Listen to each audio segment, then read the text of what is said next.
I'm usually accustomed to because today I have some plans in the afternoon. And yesterday I kind of got caught up with some stuff around the house.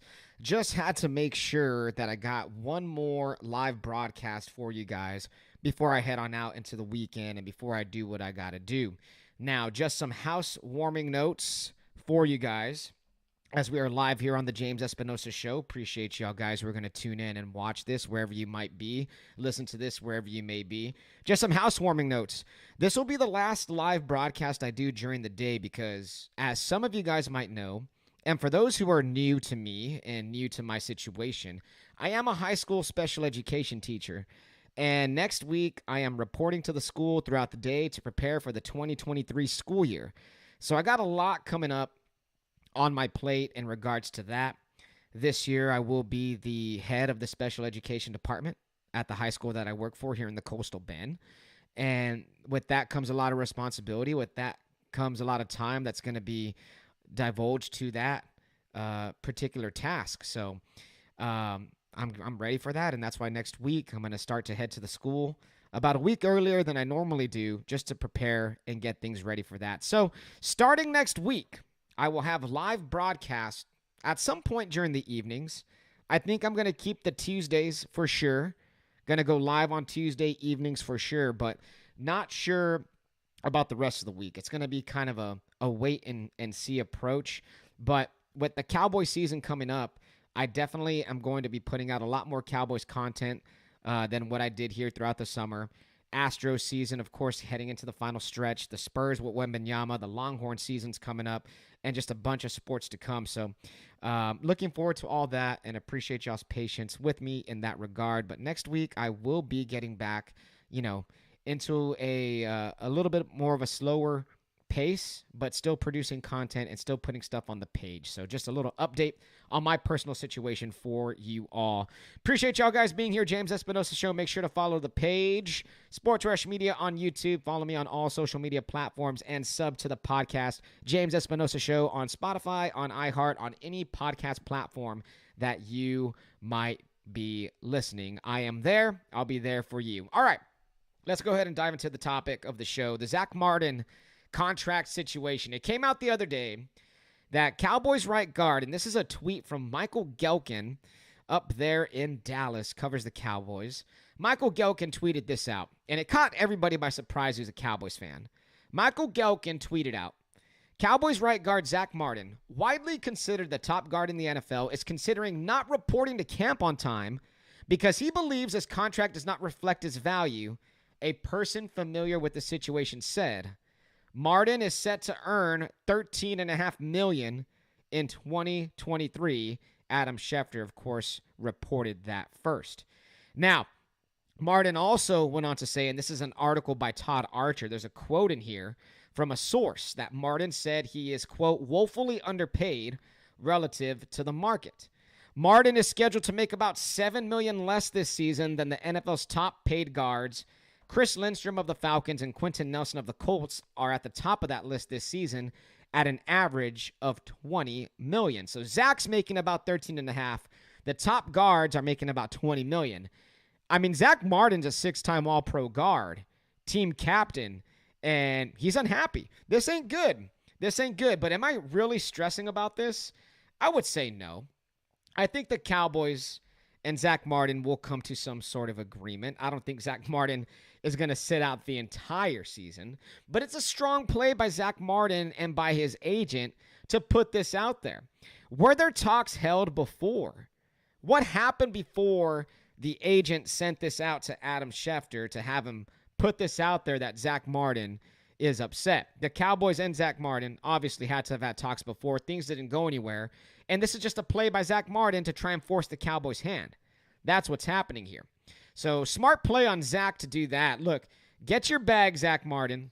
You are one of the best. You're a 6-time first-team All-Pro right guard, age 32, one of the most highly decorated players at his position. Get your bag, Zach. Now, last year, Zack Martin, some stats for you, right? Just so you know the greatness of Zack Martin.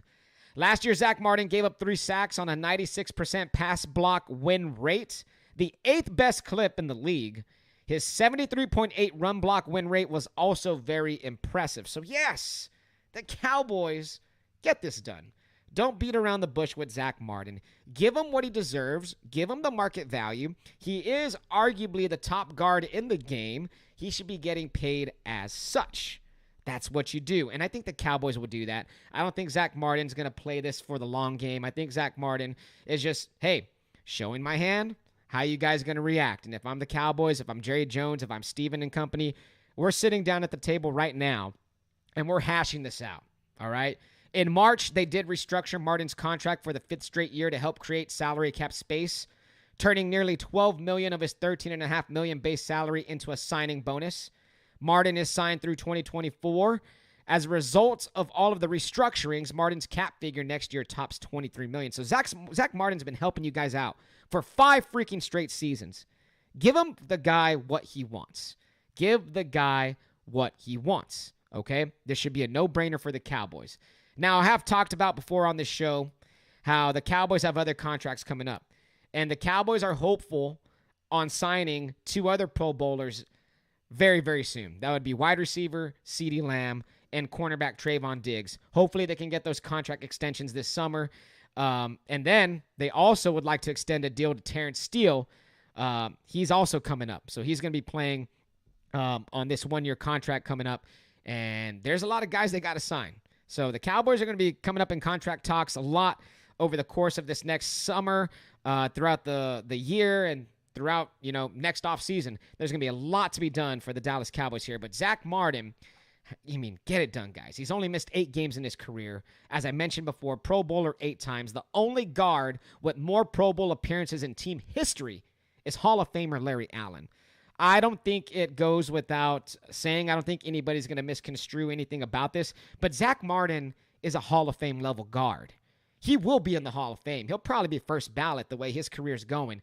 Give the man his money. Give the man what he wants. And let it be out there. Let it be out there. Get it done. So if Zack Martin does hold out, right, per the collective bargaining agreement, an unexcused late reporting or absence from training camp by a player under contract faces a fine of $50,000 per day, and those fines shall not be reduced in amount or waived by the team. It's different. In past holdouts, teams would eventually waive all the fines. So when Zeke held out in 2019 and went to Cabo, he got fined a lot of money, but the team eventually waived the fine. These don't waive anymore. I don't know how the players allowed that in the collective bargaining agreement, but they did. $50,000 a day if Zack Martin holds out for any prolonged amount of time. How long is Zack Martin willing to hold out in order to gain the money that he wants? We shall see. But I think the Cowboys and Zack Martin will come to terms of agreement here very soon. I doubt that he misses any time, maybe a day or two at most, maybe the first week at the most extreme. But the Cowboys report to camp next week, and I expect Zack Martin to be there. I think everybody else does as well. Moving on to the next topic. Where does Dak Prescott rank in the NFL in terms of top 10 quarterbacks? I had a take on this a couple of weeks back in one of the episodes that I did, and I said that Dak is firmly at the height, number 6, at the low, number 12. Well, some NFL execs and coaches and scouts, this is an ESPN article, they came out and they voted on the top 10 quarterbacks in the NFL. And Dak Prescott is in this top 10. Now, let me go ahead and run down the list before we get to where Dak's at in this NFL coaches, scouts, executives ranking of the top 10 quarterbacks in the NFL. Number 1 is Patrick Mahomes. Of course, coming off of his amazing season. Patrick Mahomes, Super Bowl champion, 2-time Super Bowl champion. He's number 1. That goes without saying. Number 2, they got Joe Burrow. I like it. I don't disagree with that at all. Joe Burrow at number 2. So Mahomes and Burrow, 1, 2. At number 3, you got Josh Allen. Nothing wrong with that either. Number 4 is Aaron Rodgers. Rodgers was ranked number 1 last year. And this year he's ranked at number 4, age 39, going into a new season with the New York Jets. That's going to be very interesting.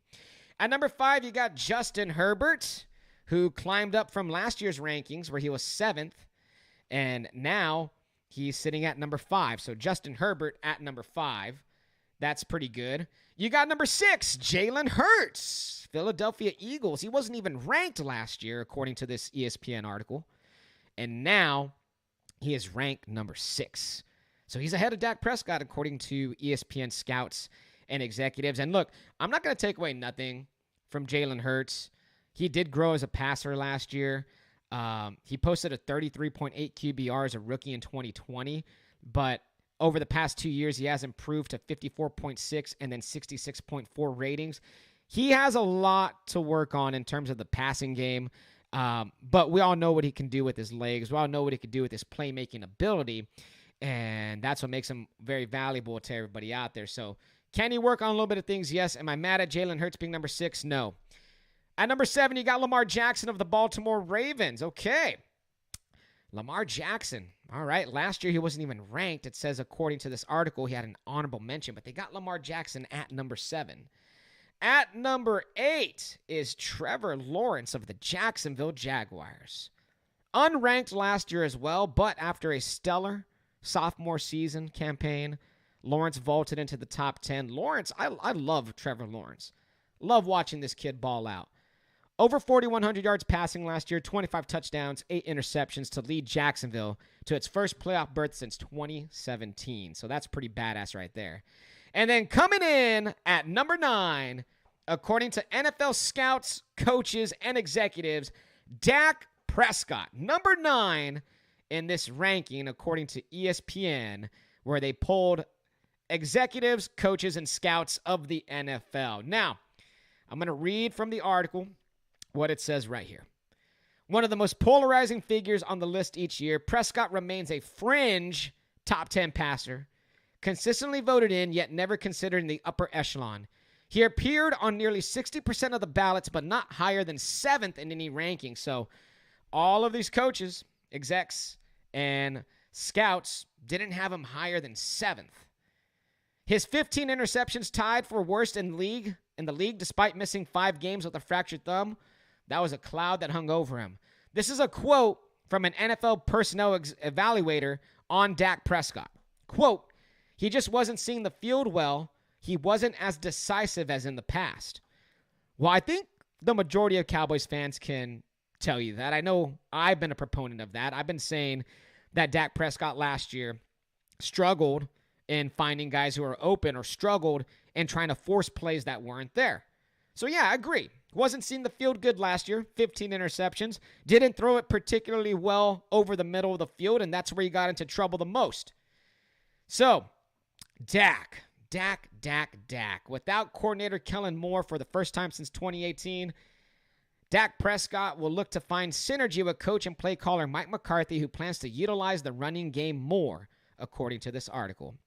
A AFC executive said this about Dak Prescott, quote, he's been a top 10 quarterback for a few years now. Part of his game that was so great was the ability to run the ball and throw more play action off that.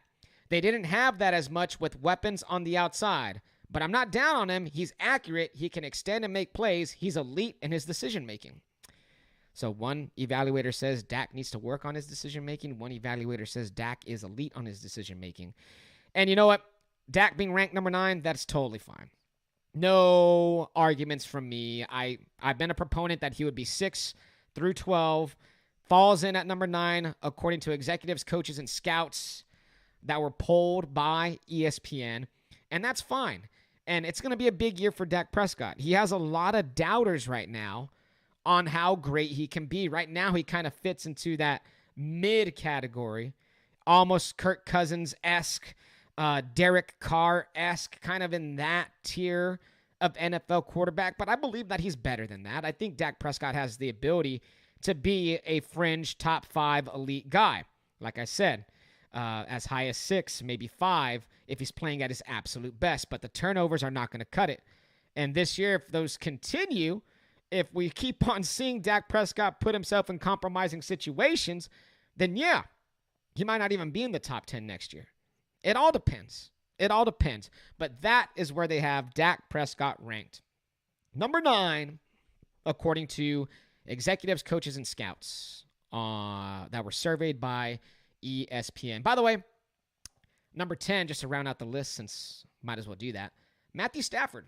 They had Matthew Stafford at number 10, so Dak Prescott ranked a little bit higher than Matthew Stafford, according to the scouts, coaches, and executives that ESPN interviewed. Honorable mentions were Deshaun Watson, Kirk Cousins, Jared Goff, Derek Carr, Tua Tagovailoa, and others receiving votes, Kyler Murray, Daniel Jones, Justin Fields, and Geno Smith. So the fact that these scouts think Dak is in the top 10, that speaks volumes, because a lot of you guys out there think that Dak sucks, which is totally off base. I always have a problem with you Cowboys fans who just absolutely don't respect Dak for being a quality quarterback, especially when people who watch the game, coach the game for a living, who handle NFL business for a living, rank him in the top 10, but yet Joe Blow on the couch, Joe Blow with his six-pack and his cigar, want to say that Dak Prescott sucks. If you're one of those guys, I mean, I can't take you seriously. I've already said that before, but hey, number 9, that's fair. And as I told you before, I always thought he could have a ceiling of 6, and I always thought that his floor would be ranked 12. He fell in right in the middle at 9, so I must be doing something right with my evaluation of Dak Prescott. All right, that's going to wrap it up. Lots of sports going down this weekend. If you have a chance, watch the Women's World Cup. They play this weekend. If you have a chance, check out the Astros. They're playing against the A's this weekend. Shout out to Chaz McCormick. He's absolutely balling. And shout out to JP France, who did the damn thing last night, going 7 innings strong. Another quality start. Picked up the win for the Astros. A lot of stuff happening. I want you guys to have a great and safe weekend. Thank you guys for supporting the page as always. Hit me up on Spotify, iHeartRadio, all podcasting platforms, James Espinosa Show. Follow my YouTube, Sports Rush Media, and help us grow this thing. And then follow me on all social media platforms. You can see it right there on the screen. If not, at Sir Edward James, to search it. Give me a follow and stay up to date with the latest content. So there we go. Zack Martin, get the contract done, Cowboys. And Dak Prescott ranked 9th in the top 10 of NFL quarterbacks, according to ESPN, who surveyed NFL executives, coaches, and scouts. People who actually work in football think Dak Prescott is a top 10 quarterback. Wow. Who would have thought? But yet, you guys out there, well, some of you guys out there, think you know better than the professionals. Wish I had the confidence that you guys had. Wish I had the confidence that you guys had. All right, I'm out. Have a great weekend. I got to go barbecue. I got to go do stuff. Y'all guys stay